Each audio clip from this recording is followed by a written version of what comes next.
Good day mga guys. Ngayon gagawa tayo ng comparison video about sa Pepax Lance cartridges. I-compare natin siya dito sa mga cartridge needle na to na ibang brand. Dahil sponsor ko to, baka sabihin nyo na papanigan ko yung Pepax lang. Hindi guys, sasabihin ko lang yung mga pagkakaiba nila. Yan, para magkaroon din kayo ng idea kung ano ba talaga yung magandang needle na gamitin. So, meron ako ditong Quail, Emalia, tapos Yellow Dragonfly at Poseidon. Ayan. So ito yung mga i-compare ko dito sa Pepax Lance cartridges.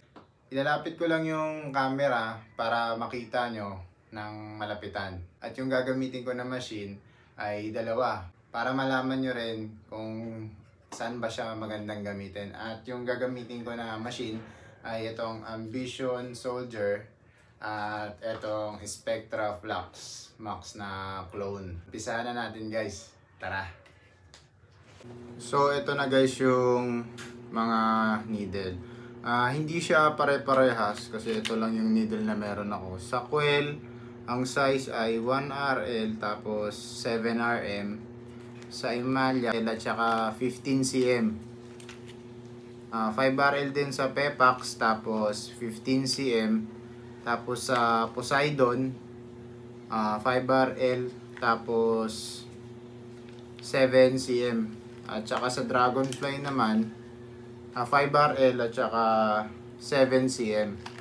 So ito yung mga i-review natin na cartridge needle. I-compare natin siya dito sa Pepax Lance cartridges. I-open na natin guys yung mga needle. Ito muna yung gagamitin natin na machine, Ambition Soldier. Tapos yung gagamitin ko na volts ay 5.5 sa liner, tapos 6 naman sa shader. Open natin tong coil.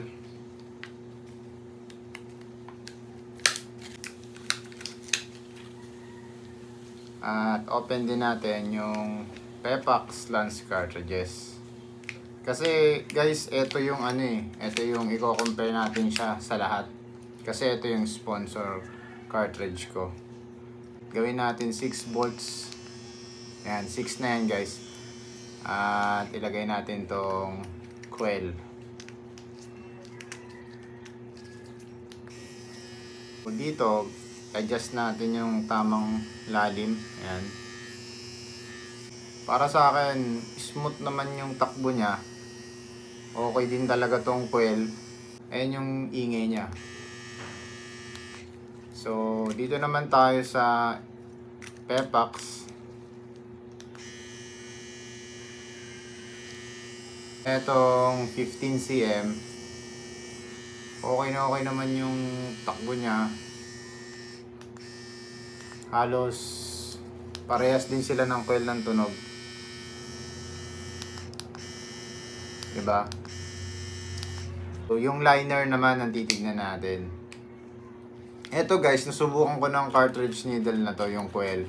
At okay naman yung mga tatong nagawa ko gamit yan. Ito naman yung RL, subukan natin. Ibababa lang natin yung volts ng 5.5. So ayan yung liner niya, tapos itataas lang natin.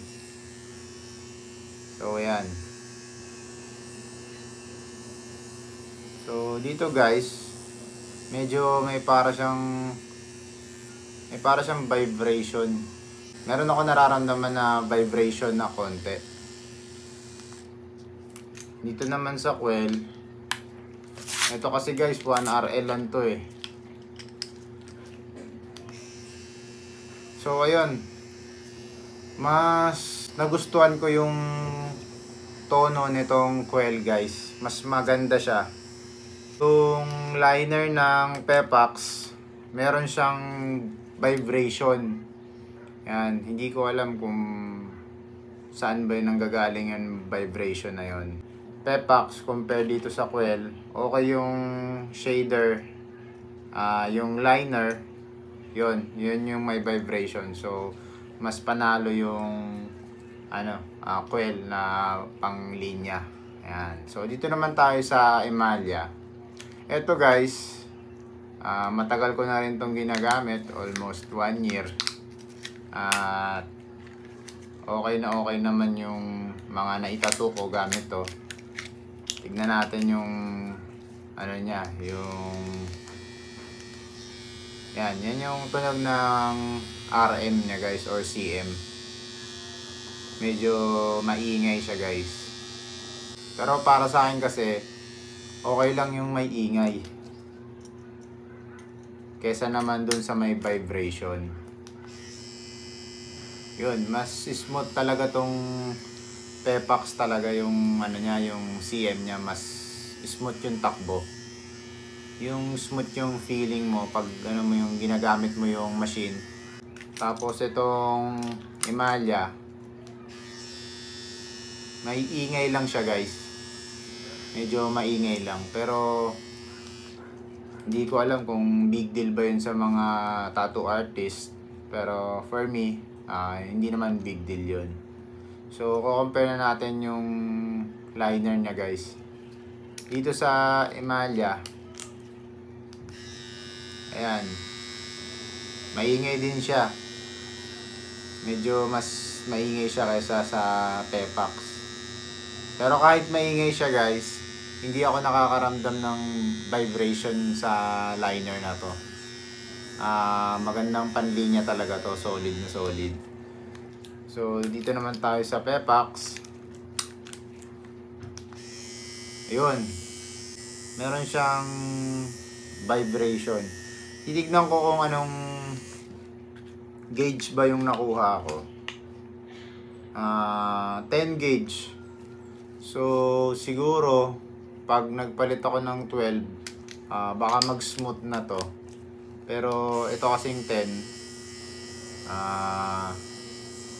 parang ano medyo ma-vibrate talaga. Kahit hinaan ko yung volts, syempre ito naman yung ginagamit ko, 5.5. Medyo may vibration talaga siya. Na maririnig nyo naman eh. Ayan na. Diba?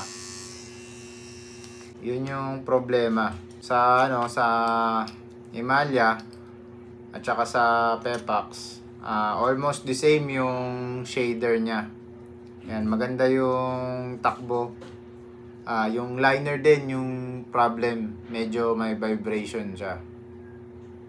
So mamaya kukuha ko ng number 12 kasi may number 10 to guys, no. So titignan ko kung may difference ba guys yung number 10 tsaka 12. So dito naman tayo sa Poseidon. Okay din to guys, na kapag tattoo na rin ako gamit to. Dito muna tayo sa 7. So 6 volts. Eto meron tong vibration. Ayan, naririnig nyo ba? Meron siyang parang nakakangilo. So may ingay siya guys. Yun, mas maganda yung takbo niya. Yun yung problem nitong Poseidon. Maganda yung itsura nito pero meron siyang vibration. Dito naman tayo sa RL niya. So eto guys, meron din siyang vibration. Hindi ko alam kung saan ang gagaling pero meron din tong vibration guys. Yan. Parehas din sila na itong Pepax na may vibration. Diba? So ma-vibrate parehas. Ito namang Yellow Dragonfly. So ang size nito ay 5RL tapos 7cm. Buksan ko na din tong 7 para mabilis tayo guys. Pero dito muna tayo sa 5RL.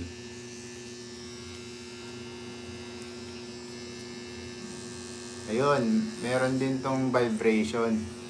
Pero konti lang, hindi masyado.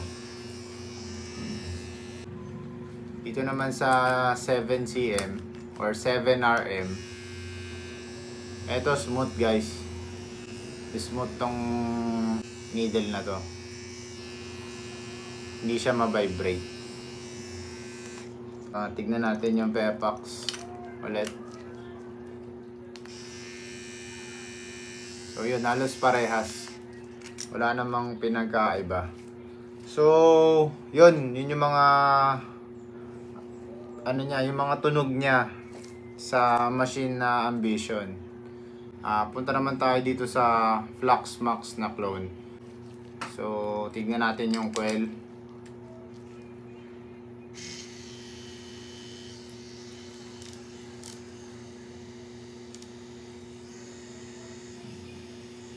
Okay naman siya, guys. Smooth talaga yung coil na cartridge.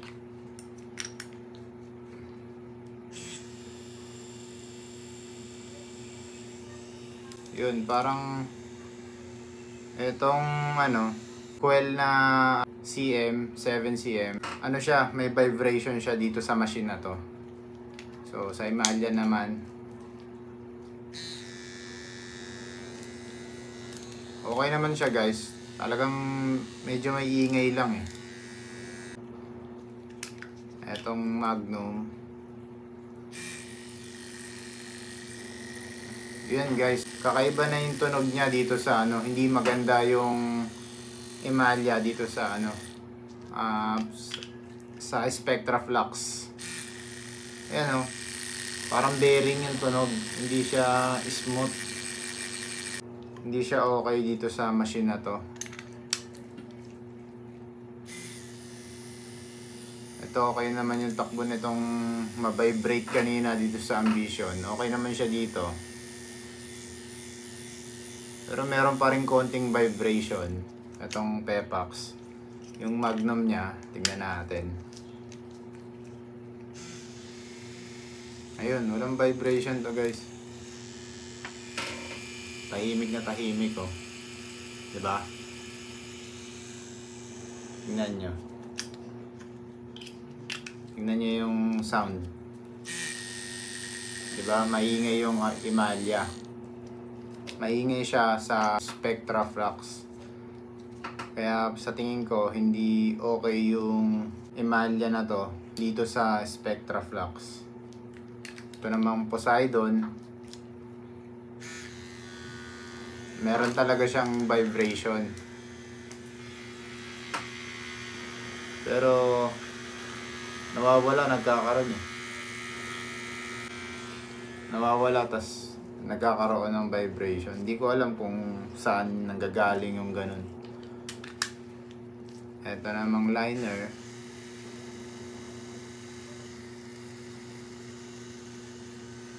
Meron din, guys, pero konti lang, parehas ng Pepax. Dito naman tayo sa Yellow Dragonfly.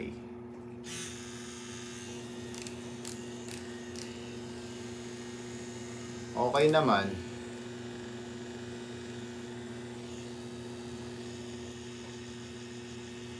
May konti lang din. Pero mas ma-vibrate yung eto kesa dito sa Yellow Dragonfly. So yun, guys, nagkaroon ng vibration yung Yellow Dragonfly dito sa Spectra Flux. And medyo may vibration siya. Kaya para sa akin, iba-iba yung tono ng mga cartridge needle, depende sa machine. So ngayon, kukuha ko ng number 12 na Pepax. Titignan ko kung mas smooth ba yon kesa dito sa number 10. Ayan. So wait lang, guys. So ito na siya, guys. Ayan. Number 12 na 5RL.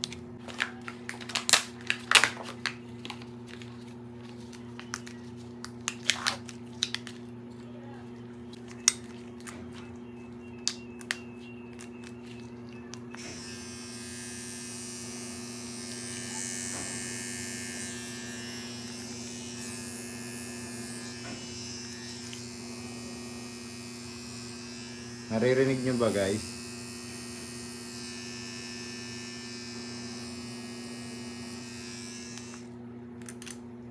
Itong 5RL. So, yun, guys. Naramdaman ko sa kamay ko yung difference nila. Mas ma-vibrate talaga yung number 10 kesa dito sa number 12. Yung stroke pala nito guys ay 4 mm. So para sa akin, pinaka the best yung Pepax Lance na number 12. Yan. Smooth siya guys kesa dito sa number 10. Mararamdaman mo yon pagkahawak mo yung machine. So ayun mga guys, ayun yung comparison video natin sa Pepax Lance cartridge. Yung number 10 lang yung merong vibration, pero yung number 12 the best, highly recommended. Yung iba okay din naman.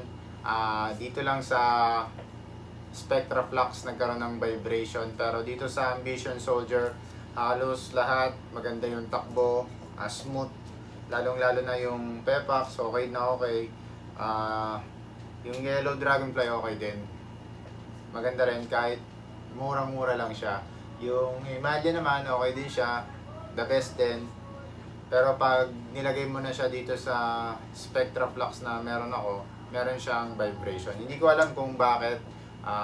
Sana alam nyo kung bakit. Kung alam nyo, paki-share naman sa akin kung bakit nagkakaganon. Pero yung karamihan, okay na okay. Kayo na lang yung humusga kung ano ba yung pinaka the best sa inyo. At yun mga guys, sana may natutunan kayo sa video na to. At kung okay lang po, pa-like and subscribe naman ang YouTube channel ko para sa marami pang tattoo videos. At hanggang dito na lang muna. Sa susunod ulit. Bye!